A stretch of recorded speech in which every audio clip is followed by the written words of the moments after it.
Hi friends, எப்படி இருக்கீங்க? இன்னைக்கு நான் காவடிக்கஸ் பண்ண கதையோட ஹெட்டிங் புகைப்படம். ஒரு காலேஜ் படிக்கிற அக்கா இருந்தாங்க. அந்த அக்கா எப்போ பாரு ஃபோட்டோ எடுத்துக்கிட்டே இருப்பாங்க. ஃபங்க்ஷன் போனால் ஃபோட்டோ எடுப்பாங்களாம், ஏதாவது பாட்டா வீடியோ எடுப்பாங்களாம். ஃபோட்டோ வீடியோவே பண்ணி சும்மா இருக்க முடியல, அவங்களோட ஃபோட்டோ அவங்களே எடுத்து ரசிப்பாங்க. ஒரு நாள் அவங்களுக்கு ரொம்பவே உடம்பு சரியில்லாமல் போயிடுச்சான். அவங்க முகம்லாம் ரொம்ப வாடி போய் ரொம்ப நோய் வந்த மாதிரி இருந்துச்சான். அந்த அக்காவாலேயே எதுவுமே முடியலையாம். அது மாட்டி ஃபோட்டோ எடுத்து பார்க்கலான்னு ஃபோனை எடுத்து பழைய ஃபோட்டோலாம் பார்த்து ரசித்தாங்க. சரி, இப்போ ஒரு ஃபோட்டோ எடுத்து பார்க்கலான்னு கேமராவில் ஆரம்பிச்சாங்க. அவங்களுக்கே ஒரு பயம் வந்துச்சான். என்னடா இது, நம்ம மூஞ்சி இவ்வளோ பேயாட்டம் ஆயிடுச்சே அப்படின்னு அவங்களுக்கே ஒரு பயம் வந்து அப்படியே தூங்கிட்டாங்களாம். தூக்கத்தில் ஒரு கனவு கண்டாங்க. ஒரு முனிவர் அவர் கனவுல வந்த மாதிரி அவர் வரும்போது இவங்க இந்த அக்கா போய் கனவுலே ஓடுறாங்க.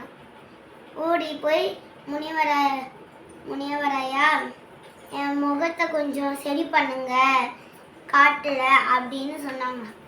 இந்த மூங்கில்லாம் வச்சு என் முகத்தை கொஞ்சம் சரி பண்ணுங்க அப்படின்னு காட்டுக்குள்ள போய் சொன்னோன்னே அந்த முனிவரை சொன்னாராம், பாருமா, நீ மட்டும் உன்னோட ஃபோட்டோவை நீனே எடுத்து ரசிக்காத, மற்றவங்களோட ஃபோட்டோவை எடுத்து நீ ரசிச்சினா மற்றவங்கள நீ ரசிக்கும் போது அவங்க உன்னை ரசிப்பாங்க.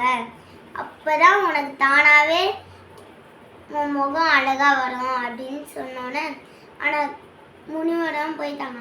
இந்த பொண்ணு உடனே தூங்கி ஏஞ்சிச்சு. ஓ, நம்ம கனவுல முனிவர் வந்தாரே, இனிமேல் நம்ம அவர் சொன்னபடியே வாழ்வோன்னு அந்த அக்கா எங்கே போனாலும் மற்றவங்களையே ஃபோட்டோ எடுப்பாங்களாம், மற்றவங்களையே ரசிப்பாங்களாம். இது போல் காலம் போக போக எல்லாமே சொன்னாங்களாம், உன் மூஞ்சி ரொம்ப அழகா இருக்குடி, உன் மூஞ்சி ரொம்ப அழகா இருக்கு அப்படின்னு சொன்னாங்க.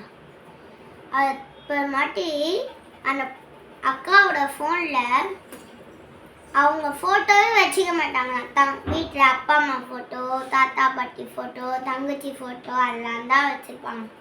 இந்த கதையிலேருந்து நம்மளுக்கு என்ன தெரியுதுன்னா, எப்போவுமே நம்மளோட அழகை நம்மளே ரசித்தோன்னா நமக்கு அந்த அக்காவை போல தான் ஆகும்.